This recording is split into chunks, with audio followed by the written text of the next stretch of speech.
এই যে ওই জায়গাটা ফাঁক করে রাখছে হলো এই যে মশলা দিতে জায়গাটা। আসসালামু আলাইকুম, আমি স্থাপত্য অঙ্কনের প্রজেক্ট ইঞ্জিনিয়ার মোহাম্মদ কাউসার। আজকে আমরা যে বিষয়টি নিয়ে আলোচনা করব সেটি হলো ছাদ ঢালাইয়ের দিন কি কি জিনিস বা কি কি দেখতে হবে বা কোন কোন জিনিস খুবই গুরুত্বপূর্ণ সেই বিষয় নিয়ে আমরা আজকে আলোচনা করব। ছাদ ঢালাইয়ের প্রথম কাজ হলো যে কোনো ময়লা আবর্জনা ছাদে আছে কিনা তা সঠিকভাবে পরিষ্কার করা। অনেক সময় দেখা যায় যে বিম এবং কলাম জয়েন্টের দিকে ফাঁকা থাকে। যদি ফাঁকা থাকে তাহলে সেখানে অবশ্যই কাগজ অথবা ফোম দিয়ে এটা মুড়ে দিতে হবে। তো এখানে দেখা যায় কোনো ফাঁকা নাই, একটা ফাঁকা ছিল ওইটা ওইখানে তারা ফোম দিয়ে সেটা ভরাট করে দিয়েছে।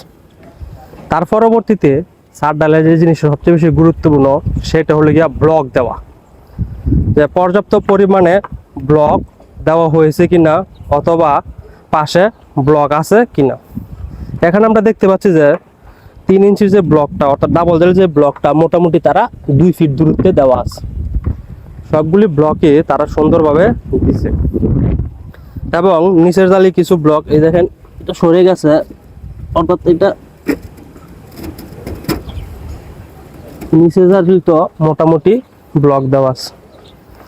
আমরা যদি ব্লক একটু নিচের দিকে লক্ষ্য করি, ফারুক ভাই কিছু ব্লক দেখেন সরে গেছে কিন্তু হ্যাঁ এটি ঠিক করে দিতে হবে। আর যে দিক থেকে ডালাটাকে এই অংশ থেকে শুরু হবে, যদি এই অংশ থেকে শুরু হয় তাহলে সর্বপ্রথমে এই অংশের টোটাল ব্লকগুলি আগে কমপ্লিট করে নিতে হবে। ছাদের ব্লক চেক করার পরে দেখতে হবে বিমে 500 ব্লক ঠিক আছে কিনা।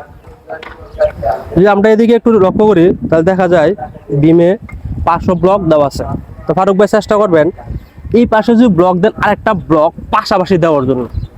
যদি 2টা ব্লক পাশাপাশি দেন তাহলে তার সাপোর্টটা একটা যায়। যেমন আপনি এই পাশে দিচ্ছেন একটা আর একটা দিচ্ছেন কি একটু দূরে, এই যে এখানে একটা ব্লক দিচ্ছেন আর একটা ওইখানে দিচ্ছেন, এইভাবে না দিয়ে চেষ্টা করবেন কি পাশাপাশি ব্লক দিতে। তাহলে যখন প্রাইভেট বা চাপ খাবে পাশাপাশি দিকে সরে যাওয়ার সম্ভাবনা থাকে না। ব্লক সম্পূর্ণভাবে দেখতে হবে চারিদিকে যে সব দিক দিয়ে ব্লক ঠিক আছে কিনা, কাভারিংটা ঠিক আছে কিনা। তারপর যেটা সবচেয়ে বেশি গুরুত্বপূর্ণ মিক্সচারটা হচ্ছে সবচেয়ে বেশি গুরুত্বপূর্ণ। যখন মিক্সচার করা হয় ওই সময় দেখতে হবে তারা সঠিকভাবে সেটা মিক্সচার করে কিনা। আমরা সেটা আজকে দেখব যে সঠিকভাবে মিক্সচার করা হয়। পরে মশলা আসবে, তখন যখন বিম দিয়ে মশলাগুলো ডালা হবে তখন সেখানে সঠিকভাবে ব্রাইবেট করা হয় কিনা সেটা খুব ভালোভাবে দেখতে হবে। সঠিকভাবে ব্রাইবেট করা হলে তারপরে যেটা করতে হবে, আমরা অনেক সময় যেটা আমরা গ্যারাটিং বলি, মিস্ত্রি বাসা অনেক সময় সেটাকে গুলা বলে, বিম এবং কলাম জয়েন্টে ওইটা অবশ্যই দিতে হবে। এখন এটা অনেকে আছে একই সাথে সম্পূর্ণ দিয়ে দেয়, এটা করা যাবে না। যেই সময় যে জায়গাটায় আমরা ঢালাই শুরু করব ওই সময় কেবল দেব। যদি আমরা এখান থেকে ছাদটা প্রথমে ঢালাই করি তাহলে ফার্স্ট টাইম আমরা এই কলাম পাশাপাশি ওই কলাম ওই 2টার মাঝে গ্যারাটিংটা দিব।